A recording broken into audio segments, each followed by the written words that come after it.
In Fayetteville, West Virginia, a family went to sleep believing they would wake up together on Christmas morning. They didn't.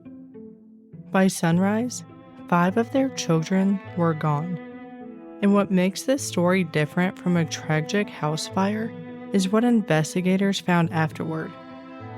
Or more accurately, what they didn't find. There were no bodies, no recognizable remains, no definitive explanation for where those 5 children had gone. And for the next several decades, their parents refused to accept the official explanation that their children had simply died in the fire. Instead, they believed something else had happened, something much darker. This is the story of the Sodder children. And it's one of those stories where the longer you look, the more questions seem to appear. Before we talk about the fire, before we talk about 5 missing children, I want you to picture where this happened. Fayetteville, West Virginia. In 1945, Fayetteville was a very different place from the town most people would recognize today. It was a small Appalachian community in Fayette County, surrounded by the hills and rugged landscape that define this part of West Virginia. The population was small. The 1940 census counted just 1,347 people living in Fayetteville. That means this wasn't a sprawling city where you could disappear into the crowd. It was a community where people were much more likely to recognize their neighbors, to know the families who lived around them, and to notice when something seemed out of place. Fayetteville was also part of a coal country that shaped so much of southern West Virginia. Mining had helped define the region's economy and the lives of the people who lived there, and the Sodders were part of that working community. George Sodder had built his own business hauling coal. So when we picture the Sodder family in 1945, we're not picturing an isolated family living somewhere completely removed from civilization. We're picturing a family that was established in a small Appalachian town. A family with a business, a home, neighbors, children going to school, and a life that, from the outside, looked relatively ordinary. And that's important. Because sometimes when we hear a story like this, it's easy to imagine the setting as some dark, isolated place in the middle of nowhere. But Fayetteville wasn't a fictional mystery town. It was home. People lived there. People worked there. Children went to school there. Families celebrated Christmas there. And on Christmas Eve in 1945, the Sodder family was doing exactly what families everywhere were doing. They were home. Christmas was almost here. The children had opened some of their presents. The family settled in for the night. And eventually, the house went quiet. At that moment, nobody in the Sodder home knew that by morning, their family would be changed forever. 5 children would be missing, and the question of what happened to them would follow this little Appalachian community for generations. To understand why this case became so haunting, you have to understand something about small towns. When something terrible happens in a place where everybody knows everybody, the story doesn't simply disappear when the newspaper stops printing it. It becomes part of the town. People remember where the house stood. They remember the family. They remember the night. And in Fayetteville, people would remember the Sodder children for decades. But before the family became one of America's most enduring mysteries, the Sodders were simply a family living in Fayetteville. And this is where their story begins. George Sodder had been born in Sardinia, Italy in 1895. When he was 13 years old, he came to America with his older brother. But almost immediately after they arrived at Ellis Island, George's brother returned to Italy. George stayed. And whatever the reason for his brother's decision, George would spend the rest of his life building the kind of life his family had left Italy to find. He worked, first on the railroad, then as a truck driver. Eventually, he established his own trucking business hauling coal. And in Fayetteville, he met Jennie Sodder. Jennie had also come from an Italian family. She had immigrated to the United States when she was a toddler. The two married, and over the next 20 years, their family grew. Between 1923 and 1943, George and Jennie had 10 children. 10. Their household was busy, loud, full, the kind of house where there was almost always somebody moving through a room, somebody talking, somebody coming through the door. By Christmas of 1945, the children ranged in age from 5 to 23. They weren't all little kids anymore. Some were teenagers, some were adults, and one of the older children was away serving in the army. The Sodders had built a life that was very much connected to Fayetteville. George had his business. The children had school, friends, and routines. Jennie had her family. And the house on that Christmas Eve wasn't just a building. It was where all of that life happened, which makes what happened next so difficult to comprehend. Because in the early morning hours of December 25th, that house would be destroyed, and 5 of the children who had gone to sleep there would never be seen again. Let's go back to Christmas Eve, December 24th, 1945. The country had only recently emerged from World War II. Christmas was approaching, and inside the Sodder home, the family was together. 9 of the 10 children were home, and 1 was away serving in the army. The children had opened some Christmas presents already. Eventually, the house began to settle down. One person went to bed, then another. Marion, one of the older children, remained downstairs for a while. The younger children were upstairs. George and Jennie eventually went to bed as well. And then, the house became quiet. But there were details that, looking back, would become important. Around 12:30 in the morning, the telephone rang. Jennie answered. The woman on the other end asked for someone who didn't live at the Sodder home. Jennie told her she had the wrong number. But while she was on the phone, Jennie noticed something strange. She could hear people laughing in the background. She heard what sounded like glasses clinking. It sounded almost like a party was happening somewhere nearby. She hung up. Then she noticed the downstairs lights were still on. The curtains were open, and the front door was unlocked.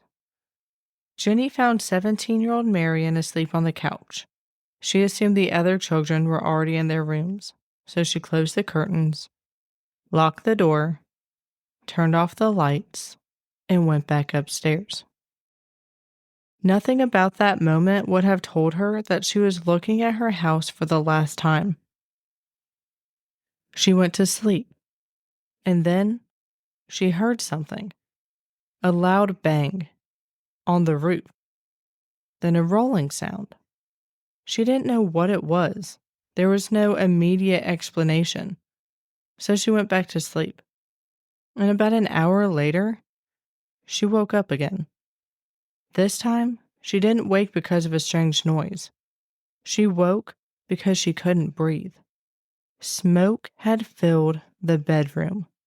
The house was on fire. George and Jennie got out. 4 of their children made it outside with them. But when George looked around, he realized 5 were missing. Maurice, Martha, Louis, Jennie, and Betty. 5 children, still inside. George didn't wait for firefighters. He tried to go back in himself. He broke a window and attempted to reach the children, but the smoke and flames were already overwhelming the house. He couldn't get through, so he tried another way. George had always kept a ladder against the house. If he could reach an upstairs window, maybe he could get to the children. But the ladder wasn't there. It was gone. Think about what that means in that moment. George knows his children are upstairs. His house is burning, and one of the few things he could use to reach them isn't where he always kept it. So he changes plans. He has 2 coal trucks. He tries to use one to reach the upper windows, but the truck won't start. He tries the other. That one won't start either. Both trucks had reportedly been functioning the day before. Now, in the middle of a fire, neither one will move. George sees the rain barrel. Maybe he can use the water to fight the flames, but the water is frozen. Every option seems to disappear almost as quickly as the fire spreads. One of George and Jennie's older daughters, Marion, ran to a neighbor's house to call the fire department, but the call couldn't be completed. Another neighbor tried. She couldn't get through either. Eventually, a neighbor drove into town and found the fire chief. But in Fayetteville in 1945, there wasn't the kind of emergency response system we're accustomed to today. The fire department was approximately 2.5 miles away from the Sodder home, and there was no modern dispatch system waiting for an emergency call. Instead, Fire Chief Morris started what was essentially a telephone chain. He called one firefighter that called another, and so on, until enough firefighters could be assembled. The problem was time. A lot of it. The fire began around 1 a.m., and the fire department didn't arrive until approximately 8 a.m. 7 hours. 2.5 miles. By the time firefighters reached the property, the Sodder home was essentially a smoking pile of ash. And then, investigators began searching through what was left of the house. The Sodders waited for the inevitable discovery. Bones. Teeth. Anything that could tell them what had happened to their children. But they found none of it. Not 5 bodies. Not 5 skeletons. Not even enough remains to definitively identify a single child. Nothing. And that was the moment this stopped being simply the story of a house fire. The question suddenly changed. It wasn't simply, how did these children die? It was, were they even in the house when it burned? The official explanation was straightforward. The fire inspector determined that faulty wiring had caused the fire. The assumption was that the 5 children had been trapped inside and died. But if that was true, where were the remains? George and Jennie began questioning whether the children had actually died inside the house. And once they started looking at the night differently, they remembered details they hadn't thought much about before. The stranger, the insurance salesman, the car watching the children, the telephone call, the unlocked door, the missing ladder, the trucks that wouldn't start, the telephone lines. Suddenly, the night didn't seem quite as straightforward, and George and Jennie weren't willing to simply accept the official conclusion. Several months before the fire, a stranger had approached the Sodder home. He offered to do odd jobs around the property or haul things away. The family allowed him inside. At one point, the man walked towards the back of the house and looked at the fuse boxes. Then he reportedly told George, "This is going to cause a fire someday." At the time, George didn't think much of it. The electrical system had recently been inspected by the power company, and he had been told the wiring was fine. So the warning was dismissed. But after the fire, George remembered it. And then there was another incident. A man came to the Sodder home attempting to sell George a life insurance policy. George declined. The salesman became angry. According to the Sodders, the man threatened George and referenced his outspoken criticism of Benito Mussolini. George was openly critical of Mussolini and had argued with other members of the Italian community about his political views. The salesman reportedly told him, "Your house is going up in smoke and your children are going to be destroyed." At the time, George didn't believe the threat was serious. After the fire, he couldn't forget it. There were other details. A few days before the fire, two of the Sodder boys reportedly noticed a car parked along the highway. Someone inside appeared to be watching the younger children as they came home from school. Again, nothing was done. It was strange, but not necessarily alarming. Until Christmas Eve. It's important to understand something about George and Jennie at this point. They weren't professional investigators. They didn't have a forensic laboratory. They didn't have access to modern technology. They didn't have detectives working around the clock on their behalf. They were parents. Parents who had just been told that 5 of their children had died, but who couldn't find physical evidence that proved it. So they began investigating themselves. Jennie started conducting experiments. She burned animal bones, chicken bones, beef bones, pork bones. She watched what happened to them. The bones charred. They changed, but they remained. She contacted a crematorium and learned that cremation involved extremely high temperatures, sustained for a significant period of time. The Sodder house had burned for a much shorter period. To Jennie, that mattered. She became convinced that the fire alone couldn't explain the complete absence of remains. And then another piece of information emerged. A telephone repairman told the family that their telephone lines had been cut before the fire. If that was accurate, then someone may have intentionally prevented the family from calling for help. And suddenly, the failed telephone calls made sense in a completely different way. The family had tried to call. They couldn't get through. Was that simply a failure of the telephone system, or had someone deliberately cut the line? Then there were the trucks. A witness reportedly said someone had been seen tampering with George's vehicles. If that was true, it could explain why neither truck would start when George desperately needed one. And then there was the ladder. The ladder George had always kept against the house was eventually found approximately 75 feet away. It hadn't simply disappeared. It had been moved. The phone, the trucks, the ladder, the delayed response. None of those things by themselves proved that the fire had been deliberately set. But together, they raised questions the Sodders could not ignore.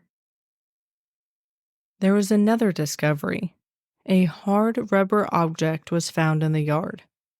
George believed it could have been part of what he referred to as a pineapple bomb, a type of incendiary weapon associated with wartime explosives.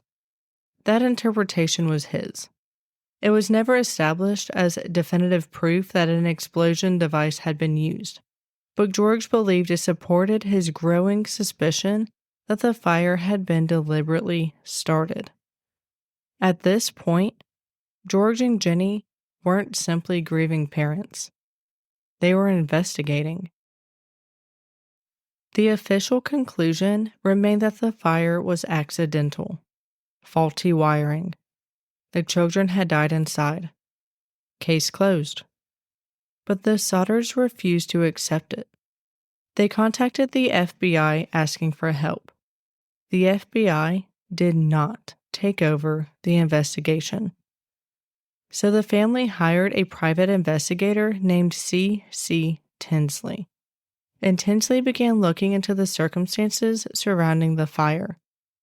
One of the things he reportedly discovered concerned the insurance salesman who had threatened George. That man had reportedly become a member of the coroner's jury. And that jury was involved in determining the fire was accidental. For the Sodders, that was deeply troubling. Then another story emerged. A rumor circulated that Fire Chief Morris had discovered what appeared to be a human heart in the ruins. According to the rumor, he had placed it in a box and buried it. When questioned, the chief agreed to show Tinsley where the box had been buried. But the object inside wasn't a human heart. It was a beef liver. According to the account, the liver had been buried so the family might believe human remains had been recovered and finally accept that their children had died. Whether that explanation is true is another question, but the incident became another part of the family's growing distrust of the official investigation.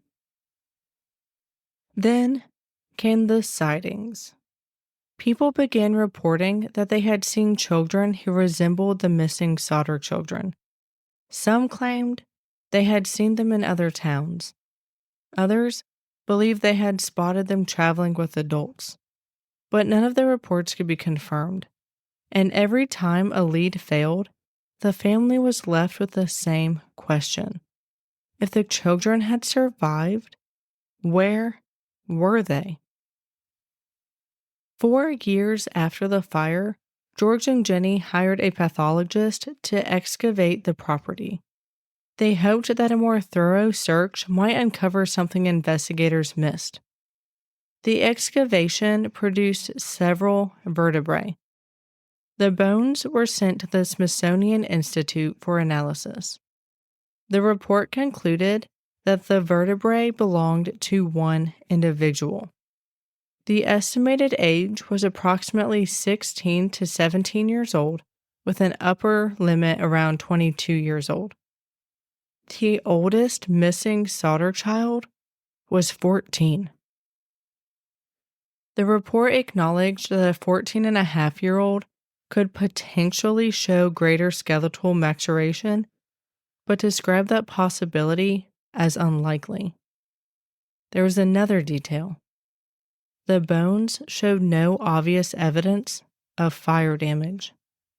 And the report noted how unusual it was that only 4 vertebrae had been found if 5 children had supposedly died in the fire. The expectation would have been to find considerably more remains. The conclusion was that the bones were probably associated with dirt that had been used to fill the basement and create a memorial. But that raised another question. Where had that dirt come from? According to the family's account, some of it had reportedly come from a cemetery. How it got there and why was never satisfactorily explained. A billboard became one of the most recognizable images associated with the Sodder case. 5 children's faces looking down at the people passing by. Their names, their photographs, information about the disappearance. and eventually a reward that reached $10,000. The billboard wasn't just an attempt to find the children, it was a refusal to let the story disappear. Every day it stood there, it said the same thing. These children were missing. Their parents were still looking. Someone might know something. And George and Jennie weren't going to quietly accept the conclusion that their children had died in the fire. Years went by, then decades. The world changed around them, but the billboard remained, and so did the question. In 1967, George gave an interview and said, "Time is running out for us. If they died in the fire, we want to be convinced. Otherwise, we want to know what happened to them." He had spent more than 2 decades searching, and he still didn't know. Then, in 1968, more than 20 years after the fire, Jennie received an envelope in the mail. It was postmarked from Kentucky. There was no return address. Inside was a photograph. The photograph showed a man who appeared to be in his 20s. Written on the back were the words, "Lewis Sodder. I love brother Frankie. ILIL boys. A90." George and Jennie believed the man in the photograph could be their son Lewis, one of the 5 children who had disappeared on Christmas Eve in 1945. Imagine what that moment must have been like. After 20 years of uncertainty, after years of sightings that led nowhere, after searching and searching, a photograph arrives in the mail. And for George and Jennie, this photograph represented something they hadn't had in years: hope. They hired another private investigator. They sent him to Kentucky. They wanted to know who the man in the photograph was. Was it Lewis? Was the photograph genuine? Who sent it? And why? And what had happened to the boy who disappeared 20 years earlier? According to the family's account, the investigator went to Kentucky and was never seen again. The photograph was eventually added to the Sodder billboard, but no definitive answer followed. The mystery simply continued. Before we get into the theories that have surrounded this case for decades, I want to separate what we know from what we don't. We know there was a fire. We know 5 Sodder children were missing afterward. We know no definitive remains of those 5 children were recovered. We know the official explanation was that the children died in the fire. We know George and Jennie rejected that explanation and spent decades searching for evidence. And we know that numerous theories developed around what may have happened. But none of those theories has ever definitively established what happened to the 5 children. We don't know whether the children were actually inside the house when the fire began. We don't know whether they were taken. We don't know who could have taken them. We don't know why. And we don't know whether the photograph sent to the Sodders decades later actually showed Lewis. Now let's discuss the theories. And let's remember that they are just that, theories. One of the theories that developed over the years involved organized crime. But it's important to separate the theory from what investigators actually established. There's no definitive evidence proving that organized crime kidnapped the children. The theory largely grew from George's political views, a threatening insurance salesman, and the family's belief that the fire had been deliberately set. Those circumstances are part of the historical record surrounding the case, but they don't, by themselves, establish who is responsible for the children's disappearance. Another theory is that the children were taken by someone they knew, someone who may have gained access to the house, someone who may have convinced the children to leave during the confusion surrounding the fire. And if the children survived, there is another possibility, that they lived for years without contacting their parents because they believed doing so could put their family in danger. That theory is sometimes connected to the photograph of the man believed by George and Jennie to resemble Lewis. But again, none of that has ever been proven. And that's the frustrating part of the Sodder story. There are theories. There are strange circumstances. There are conflicting pieces of evidence. There are witnesses. There are photographs. There are reports. There are questions about the fire itself. But there is no definitive answer. 5 children disappeared from their home on Christmas Eve, 1945. Maurice, Martha, Lewis, Jennie, and Betty. The official explanation was that they died in the fire, but no definitive remains were recovered. Their parents never accepted that explanation. They spent the rest of their lives searching for evidence that their children had survived.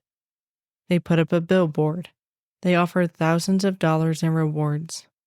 They hired investigators, followed leads, searched, and waited for decades. George Sodder died in 1968. Jennie lived for another 2 decades. She died in 1989. The billboard eventually came down. It had stood for roughly 40 years. 40 years of 5 children's faces looking out over Fayetteville. 40 years of asking strangers for information. 40 years of hoping that someone, somewhere, knew what happened. George and Jennie died without knowing.